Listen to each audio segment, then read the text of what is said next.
Good morning बेटे। 10th class के सभी स्टूडेंट्स ध्यान देंगे।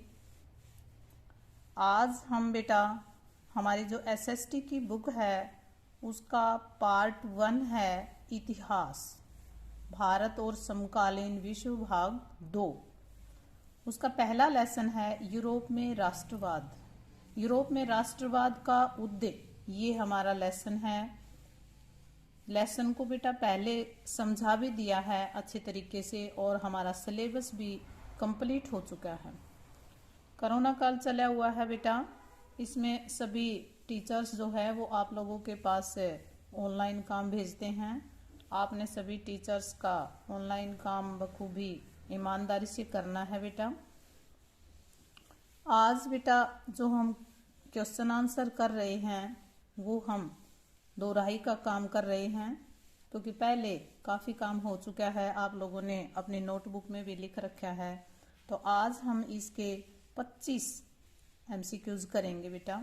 ध्यान से सुनना है और फिर बाद में तुमने कॉपी में भी लिखना है, याद भी करना है, क्योंकि बोर्ड एग्जाम के लिए ये इम्पोर्टेंट क्वेश्चन है। यूरोप में राष्ट्रवाद का उद्देश्य। राष्ट्रवाद क्या होता है बेटा? ऐसी भावना जिसमें अपने देश के प्रति प्रेम और गौरव की अनुभूति हो, उसे राष्ट्रवाद कहते हैं। अब मैं करवाने जा रही हूँ क्वेश्चन आंसर। प्रश्न नंबर पहला, नेपोलियन बोनापार्ट किस देश का शासक था? नेपोलियन बोनापार्ट कौन से देश का शासक था बेटा? ये था फ्रांस का बेटा। राइट आंसर आएगा डी। प्रश्न नंबर 2, फ्रांसीसी क्रांति कब हुई? 1789 ईस्वी में, 1799 ईस्वी में, 1779 ईस्वी में और 1789 ईस्वी में। कब हुई थी फ्रांस की क्रांति बेटा? फ्रांस की क्रांति हुई थी बेटा 1789 ईस्वी में। राइट आंसर आएगा सी। प्रश्न नंबर 3, 1789 की क्रांति का संबंध किस देश से था? फ्रांस से, जर्मनी से, स्विट्जरलैंड से, संयुक्त राज्य अमेरिका से। इसका संबंध बेटा फ्रांस से था, तो हमारा राइट आंसर आएगा ए। प्रश्न नंबर 4, नेपोलियन संहिता कब जारी की गई? नेपोलियन संहिता बेटा 1830 में जारी की, 3 में जारी की गई, या 1804 में, या 1805 में, या 1806 में। नेपोलियन संहिता बेटा 1804 में जारी की गई थी, तो हमारा राइट आंसर आएगा बी। प्रश्न नंबर 5, लाइफजिंग की लड़ाई किस वर्ष हुई? लाइफजिंग की लड़ाई बेटा किस वर्ष हुई?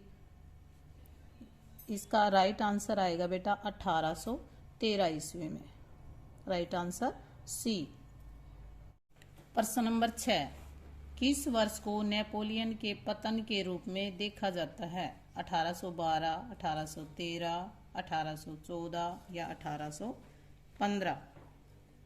हमारा राइट आंसर आएगा बेटा डी। 1815 के वर्ष को नेपोलियन के पतन के रूप में देखा जाता है। प्रश्न नंबर 7, 18वीं सदी में ऑस्ट्रिया हंगरी पर शासन करने वाला साम्राज्य निम्नलिखित में से कौन सा था? रूसी साम्राज्य, जर्मनी साम्राज्य, हाब्सबर्ग साम्राज्य, इटालियन साम्राज्य। इसका राइट आंसर आएगा बेटा हाब्सबर्ग साम्राज्य। हमारा राइट आंसर है सी। प्रश्न नंबर 8, वियना शांति की संधि कब हुई? 1814 ईस्वी में, 1815 ईस्वी में, 1816 ईस्वी में या 1817 ईस्वी में? वियना शांति की संधि बेटा 1815 में हुई थी, तो हमारा राइट आंसर आएगा बी। प्रश्न नंबर 9, अवसरवाद किस प्रकार की सरकार पर बल देता है? सहमति से बनी सरकार पर, निरंकुशवाद पर, सामंती सरकार पर, उपर्युक्त सभी। अवसरवाद, उदारवाद जो है बेटा वो सहमति से बनी सरकार पर बल देता है, तो हमारा राइट आंसर आएगा बेटा ए। प्रश्न नंबर 10, यूरोपीय महाद्वीप का सबसे शक्तिशाली वर्ग कौन सा था?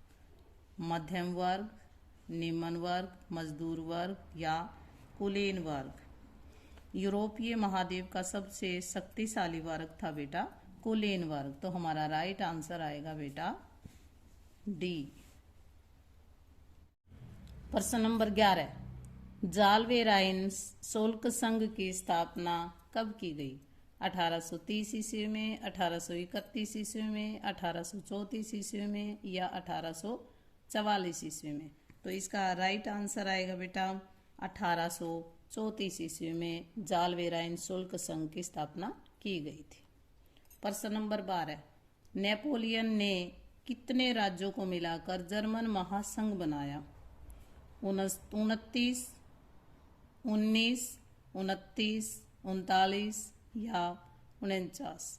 नेपोलियन ने बेटा 39 राज्यों को मिलाकर के जर्मन संघ बनाया था। तो हमारा राइट आंसर आएगा बेटा सी।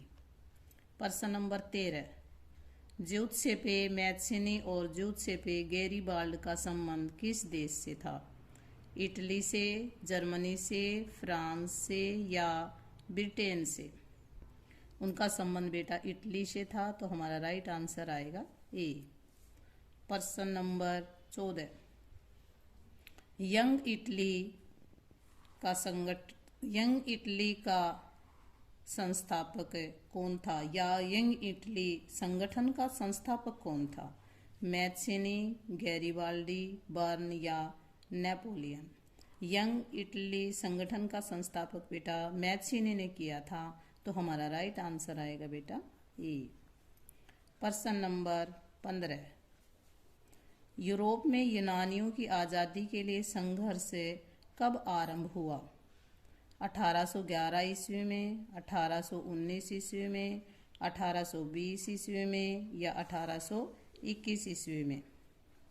यूरोप में यूनानियों की आज़ादी के लिए संघर्ष बेटा 1820 ईस्वी में हुआ था। तो हमारा राइट आंसर आएगा बेटा सी। प्रश्न नंबर 16, यंग यूरोप का संस्थापक कौन था? मैत्सिनी, गैरिबाल्डी, बर्न, नेपोलियन? इसका राइट आंसर आएगा बेटा बर्न। Right answer C. प्रश्न नंबर 17, कौन सा दशक यूरोप में भूख, कठिनाई और विद्रोह को लेकर आया? 1800 का दशक, 1810 का दशक, 1820 का दशक या 1830 का दशक? यूरोप में बेटा भूख, कठिनाई और विद्रोह को लेकर आया था 1830 का दशक। तो हमारा राइट आंसर आएगा बेटा डी। प्रश्न नंबर 18, फ्रैंकफर्ट संसद का गठन कब हुआ? 1847 ईस्वी में, 1848 ईस्वी में, 1849 ईस्वी में, 1850 ईस्वी में? इसका राइट आंसर आएगा बेटा 1848 ईस्वी में। Right answer B. प्रश्न नंबर 19, 19वीं सदी के मध्य में कौन सा प्रदेश 7 राज्यों में बटा था? 19वीं सदी की बात पूछ रखी है बेटा। Italy, Germany, France, Switzerland? 19वीं सदी में बेटा इटली जो है वो 7 प्रदेशों में बट गया था। हमारा राइट आंसर आएगा बेटा ए। प्रश्न नंबर 20, वियना संधि के पश्चात कौन सा राजवंश फ्रांस में सत्ता में आया था? मार्सेई वंश, बुर्बो वंश, रोमन वंश? इनमें से कोई नहीं। वियना संधि के पश्चात बेटा बुर्बो राजवंश जो था वो सत्ता में आया था। हमारा राइट आंसर आएगा बेटा बी। प्रश्न नंबर 21, लुइजे ऑटो पीटर्स कौन थी? एक शासिका थी, एक कलाकार थी, एक संगीतकार थी या एक राजनीतिक कार्यकर्ता थी? लुइजे ऑटो पीटर्स बेटा एक राजनीतिक कार्यकर्ता थी। तो हमारा राइट आंसर आएगा बेटा डी। प्रश्न नंबर 22, 19वीं सदी के मध्य में इटली कितने राज्यों में बटा हुआ था? पीछे भी बेटा घुमा करके प्रश्न दिया है, वो दूसरे टाइप से दे रखा है। यहाँ पर बताना है तुमने इटली कितने राज्यों में बटा हुआ था। 3, 5, 7 या 9। हमारा राइट आंसर आएगा बेटा 7। प्रश्न नंबर 23, इटली के एकीकरण का मुख्य कर्णधार निम्नलिखित में से कौन है? मैजिनी, गैरिबाल्डी, काउर या उपर्युक्त सभी? इटली के एकीकरण में ये सभी थे बेटा, मैजिनी, गैरिबाल्डी, काउर। तो हमारा राइट आंसर आएगा बेटा डी, उपर्युक्त सभी। प्रश्न नंबर 24, इंग्लैंड में शानदार क्रांति कब हुई? इंग्लैंड में शानदार क्रांति कब हुई थी? 1588 ईस्वी में, 1688 ईस्वी में, 1788 ईस्वी में, 1888 ईस्वी में। तो इंग्लैंड की शानदार क्रांति, इंग्लैंड की क्रांति बेटा पहले भी बताया था, इंग्लैंड में क्रांति हुई थी 1688 ईस्वी में। हमारा राइट आंसर आएगा बेटा बी। प्रश्न नंबर 25, फ्रांस में स्वतंत्रता का प्रतीक किसे माना गया है? मरियान को, जर्मेनिया को, शासक को या डाक टिकट को? फ्रांस में जब स्वतंत्रता हुई थी तो उसमें एक किसको प्रतीक माना गया था? उसको प्रतीक माना गया था बेटा मारियान को। तो हमारा राइट आंसर आएगा बेटा ए। बेटा ये जो 25% मैंने तुम्हें करवाए हैं, इनको आपने कॉपी में लिखना है और याद करना है। ये बोर्ड एग्जाम के लिए इम्पोर्टेंट क्वेश्चन है। देखो बेटा, आज कितनी तारीख होगी बताओ? आज कितनी तारीख है? 17 जनवरी। आज 17 जनवरी होगी बेटा। देखो जनवरी तो हमारी जा चुकी और ऑनलाइन हमारी क्लासेस चली हुई हैं बेटा। तो जो भी टीचर तुम्हें काम भेजते हैं उसको बखूबी आपने ईमानदारी से करना है बेटा। और ये जो 25% करवाए हैं इनको भी आपने अच्छे ढंग से याद करने हैं, क्योंकि बोर्ड में से कोई ना कोई पर्सन इनमें से जरूर आएगा। ये इम्पोर्टेंट क्वेश्चन है बेटा। और चारों तरफ बेटा कोरोना की महामारी चली हुई है, तो आप सभी ने घर में रहना है और किसी भी अनावश्यक कार्य के लिए आपने बाहर नहीं जाना है। अगर बाहर जाना है तो सोशल डिस्टेंसिंग का पालन करना है, मास्क लगाना है और अपने घर में रहें, स्वस्थ रहें। थैंक यू बेटा।